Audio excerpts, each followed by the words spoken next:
नमस्कार. आजच्या भागामध्ये इथे कला आणि अद्वैत दोघेजण आता दिव्यागरला जात असतात.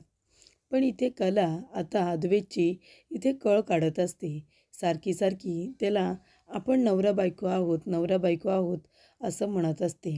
तेव्हा इथे अद्वैत कलाला म्हणत असतो की या जन्मात तरी मी तुझा बायको म्हणून स्वीकार करणार नाही असं तो म्हणालेला असतो.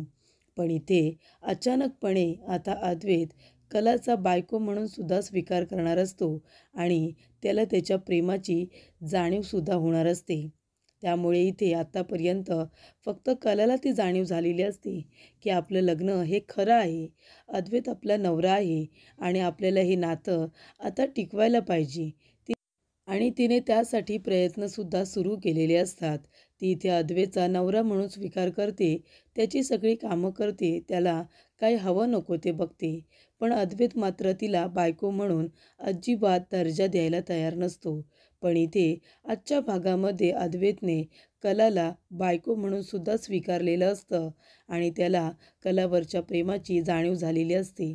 तर आता अचानक असं काय घडतं की ही जाणीव इथे दिव्यागरला गेल्यानंतर अद्वैतला होते. आजच्या भागामध्ये सविस्तरपणे आपण बघूया. तर इथे अद्वैत कला दिव्यागरला जात असताना त्यांच्या गाडीचा अपघात होतो आणि त्याच्या आधी इथे आता आजोबांना देवी आईने संकेत दिलेला असतो की कुठलं तरी संकट येणार आहे. कारण देवी आईजवळ जी आरती असते त्यातला दिवा विझलेला असतो आणि त्याच्यामुळे त्यांना खूप जास्त भीती वाटत असते की इथे अद्वैत आणि कला दोघेजण दिव्यागरला जात आहेत.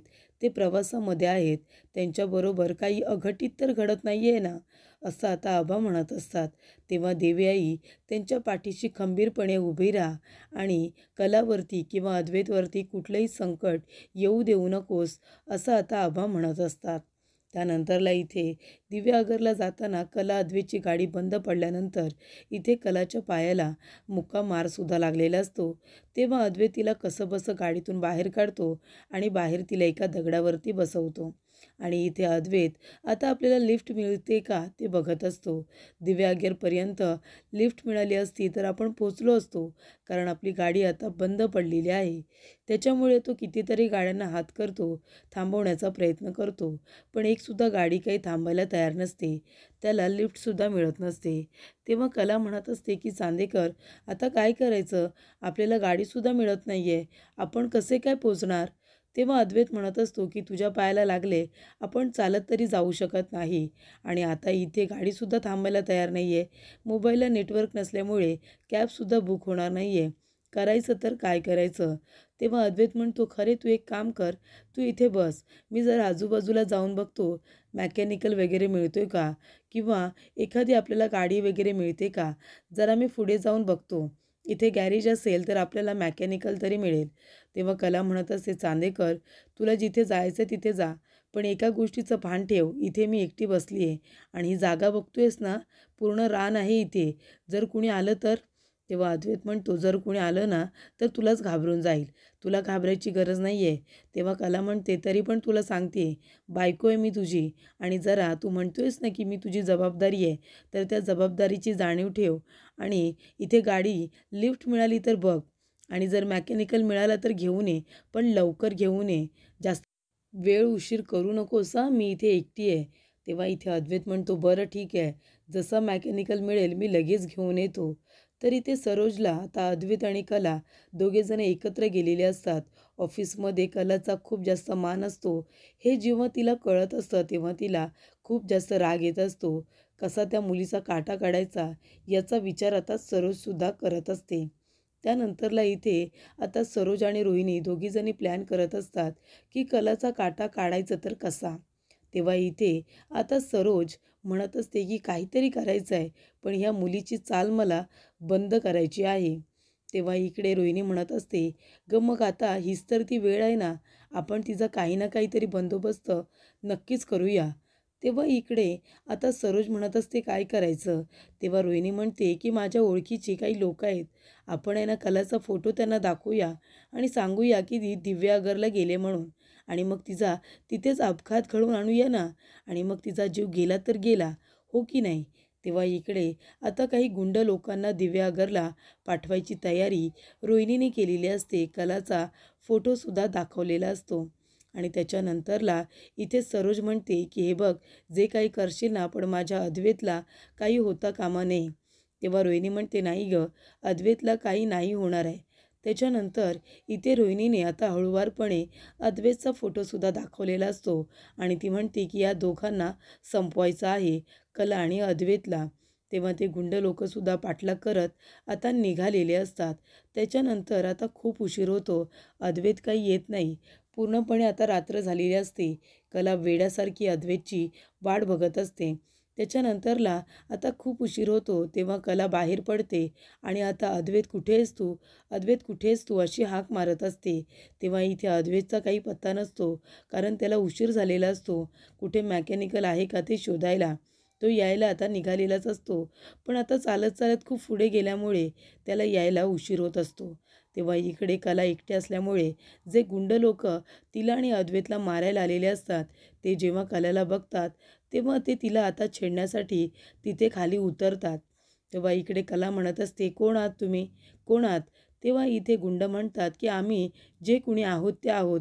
पण अगं तू कोण आहेस? एवढी सुंदर मुलगी एवढ्या काळोखामध्ये काय करते? तेव्हा इथे ते गुंड लोक तिच्या चेहऱ्याला, तिच्या हाताला आता हात लावायला जातात, तिला पकडायला जातात. कलाला आता घाईघाईने धावता येत नसतं, कारण तिच्या पायाला मार लागलेला असतो. तरीसुद्धा ती स्वतःचा जीव वाचवून तिथून पळत असते. पण ते गुंड लोक कलाला पकडतात आणि तिला आता छेडण्याचा प्रयत्न करतात. तिच्यावरती अतिप्रसंग करण्याचा प्रयत्न करत असतात. तर तिथे स्वतःचा जीव वाचवताना तिच्या हातापायाला आता खूप जास्त मार लागलेला असतो. तेवढ्यातच इथे अद्वैतसुद्धा येतो. अद्वैतसुद्धा त्या गुंड लोकांना मारायचा प्रयत्न करतो. कलाचा जीव वाचवण्याचा प्रयत्न करतो. पण इथे अद्वैतलासुद्धा आता खूप मार बसत असते. ते लोक इथे कलावरती अतिप्रसंग करण्याचा प्रयत्न करतच असतात. तेव्हा अद्वैत कसंबसं जाऊन आता कलाचा जीव वाचवण्याचा प्रयत्न करत असतो. पण त्या गुंड लोकांनी आता कलाला खूप जास्त त्रास दिल्यामुळे कलाची अवस्था खूपच जास्त बिकट झालेली असते. तर इथे अद्वैत आता कसाबसा सगळ्यांना मारतो आणि त्यांना तिथून पळवून लावतो. तर इथे कलाला त्याने आता वाचवलेलं असतं. कलाचा जीव खूपच जास्त धोक्यात असतो, पण तरीसुद्धा त्याने गुंड्यांपासून तिचा बचाव हा केलेला असतो. तर इथे आता कला गप्पच बसलेली असते. खूप जास्त रडत असते. अद्वैतला मिठी मारते, त्याच्यावरती रागवते, म्हणते कुठे गेला होतास तू? तुला कळत नाही का, इथे रस्त्यावरती तू मला एकटीला बसवून गेला होतास. आता जर मला काही झालं असतं तर? तेव्हा अद्वैत म्हणत असतो की सॉरी, खरंच सॉरी. अगं मी चालता चालता एवढा पुढे निघून गेलो तर मला कळलंच नाही. तर इथे कलाला खूप जास्त मारसुद्धा लागलेला असतो. इथे अद्वैत लिफ्ट मिळते का ते बघत असतो. कशीबशी त्याला आता लिफ्ट मिळालेली असते. काही चांगली माणसं असतात, ती त्या दोघांना गाडीमध्ये घेतात. तेव्हा अद्वैत आता कलाला दिव्यागरला घेऊन जातो, पण सगळ्यात आधी तो तिला हॉस्पिटलला घेऊन जातो. तिथे नेल्यानंतर आता कलाला त्याने ॲडमिट केलेलं असतं. कलाच्या डोक्याला मार लागलेला असतो, हाताला लागलेला असतो, ढोपराला लागलेला असतो. त्याच्यामुळे तिच्यावरती ट्रीटमेंट होणं गरजेचं असतं. आणि जेव्हा इथे कला हॉस्पिटलमध्ये असते, तेव्हा तिला जी दुखापत झालेली असते ती बघून इथे अद्वैतला खूप जास्त वाईट वाटतं. कलाबरोबर घालवलेले सगळे चांगले वाईट क्षण त्याला आता आठवत असतात. कलाने त्याची घेतलेली काळजी हे सुद्धा सगळं त्याला आठवत असतं, तिने केलेली मदत. तेव्हा इथे आता पहिल्यांदा अद्वैतला कलाची काळजी तर वाटत असते, पण त्याला तिच्यावरच्या प्रेमाची जाणीव झालेली असते. त्या गुंड लोकांनी ज्या पद्धतीने कलाला त्रास दिलेला असतो, त्या गुंड लोकांनी ज्या पद्धतीने त्रास केलेला असतो, ते सुद्धा इथे अद्वैतला आठवतं आणि तेव्हा अद्वैतला खूप जास्त राग येत असतो. जर काही कलाला झालं असतं तर मी कसा जगलो असतो, माझं काय झालं असतं, असं अद्वैतला वाटत असतं.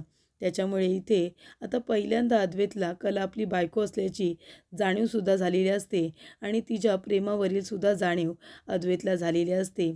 तर इथे कला सातत्याने अद्वैतला नवरा नवरा असं म्हणतच असते आणि ती गोष्टसुद्धा इथे अद्वैतला आठवते. आता कलासुद्धा आपली बायको आहे, ती आपली जबाबदारी आहे याची जाणीव त्याला होते आणि त्याच्यामुळे इथे अद्वैतने सुद्धा आता कलाचा बायको म्हणून स्वीकार करण्याचा निर्णय हा घेतलेला असतो. पण इथे सरोज, अद्वैत आणि कला या दोघांना वेगळं करण्याचा जो काही प्रयत्न करत असते तो आता उलटा फिरलेला असतो. म्हणजे इथे दोघेजण एकमेकांपासून वेगळे तर होत नाही, मात्र जवळ आलेले असतात. इथे आता सरोजचा प्लॅन फ्लॉप करत अद्वैतने आता कलाचा बायको म्हणून स्वीकार करण्याचा निर्णय हा दिव्या अगरला घेतलेला असतो. कारण नियतीच्या मनामध्ये आता वेगळाच खेळ हा आलेला असतो. देवीच्या कृपेमुळे इथे कलाचा जीवसुद्धा अद्वैतने वाचवलेला असतो आणि त्याचबरोबर त्याला त्याच्या प्रेमाची जाणीवसुद्धा करून दिलेली असते. देवी आईने आता दोघांना सुद्धा सुखरूप ठेवलेलं असतं, जेणेकरून दोघेजण एकत्र येतील आणि सुखाने संसार करतील.